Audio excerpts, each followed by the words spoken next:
ಪ್ರಧಾನಿ ನರೇಂದ್ರ ಮೋದಿಯ ಸಮಗ್ರ ಅಭಿವೃದ್ಧಿಯ ಕನಸಿನ ಭಾರತ ನಿರ್ಮಾಣದ ಹಿನ್ನೆಲೆಯಲ್ಲಿ ಹಮ್ಮಿಕೊಂಡಿರುವ ವಿಕಸಿತ ಭಾರತ ಸಂಕಲ್ಪ ರಥಯಾತ್ರೆಯು ಜಿಲ್ಲೆಯ ಗ್ರಾಮೀಣ ಭಾಗದಲ್ಲಿ ಯಶಸ್ವಿಯಾಗಿ ಮುನ್ನಡೆಯುತ್ತಿದೆ ಎಂದು ಸಂಸದ ಎಸ್ ಮುನಿಸ್ವಾಮಿ ನುಡಿದರು. ಚಿಂತಾಮಣಿ ತಾಲೂಕಿನ ಭೂಮಿಶೆಟ್ಟಿಹಳ್ಳಿ ಮತ್ತು ಮುರಗಮಲ್ಲ ಗ್ರಾಮದಲ್ಲಿ ಶುಕ್ರವಾರ ಹಮ್ಮಿಕೊಂಡಿದ್ದ ವಿಕಸಿತ ಭಾರತ ಸಂಕಲ್ಪ ರಥಯಾತ್ರೆ ಕಾರ್ಯಕ್ರಮವನ್ನು ಉದ್ಘಾಟಿಸಿ ಮಾತನಾಡಿದ ಅವರು, ಮೋದಿ ಗ್ಯಾರಂಟಿ ಯೋಜನೆಯ ಅರಿವು ಮೂಡಿಸುವ ಜಾಗೃತಿ ವಾಹನ ಗ್ರಾಮೀಣ ಭಾಗಗಳಲ್ಲಿ ಸಂಚರಿಸಿ ವಿವಿಧ ಯೋಜನೆಗಳು ಹಾಗೂ ಭವಿಷ್ಯದ ನಿರ್ಮಾಣದ ಕುರಿತು ಜನರಿಗೆ ತಿಳುವಳಿಕೆ ನೀಡಲಾಗುತ್ತಿದೆ ಎಂದು ತಿಳಿಸಿದರು.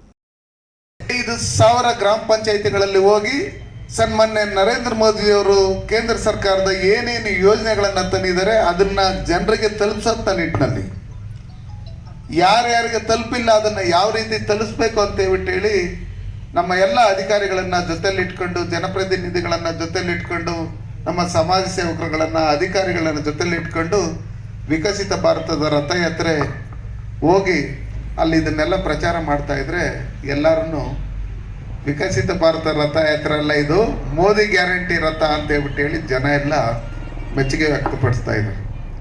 ನೀವೆಲ್ಲ ನೋಡಿದ್ದೀರಿ, ಸರ್ಕಾರಗಳ ಅಧಿಕಾರಕ್ಕೆ ಬರಬೇಕಂದ್ರೆ ಬೇಕಾದಷ್ಟು ಗ್ಯಾರಂಟಿಗಳು ಹೇಳ್ತಾರೆ. ನಾನು ಅದು ಮಾಡ್ತೀನಿ, ನಾನು ಇದು ಮಾಡ್ತೀನಿ, ಹಂಗೆ ಹಿಂಗೆ ಅಂತ ಹೇಳ್ತಾರೆ. ಅಧಿಕಾರಕ್ಕೆ ಬಂದಿದ್ದಾದ್ಮೇಲೆ ಮರ್ತೋತಾರೆ ಎಲ್ಲ. ಮೇಲೆ ಎತ್ತವಾಗ ಬಿಲ್ಡಿಂಗ್ ಮೇಲೆ ಏಣಿ ಹಾಕೊಂಡು ಹತ್ತಾರೆ.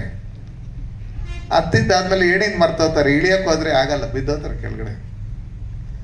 ಅದಕ್ಕೋಸ್ಕರ ನಿಮ್ಮನ್ನೆಲ್ಲ ನೋಡಲೇಬೇಕು, ಮಾತಾಡಲೇಬೇಕು.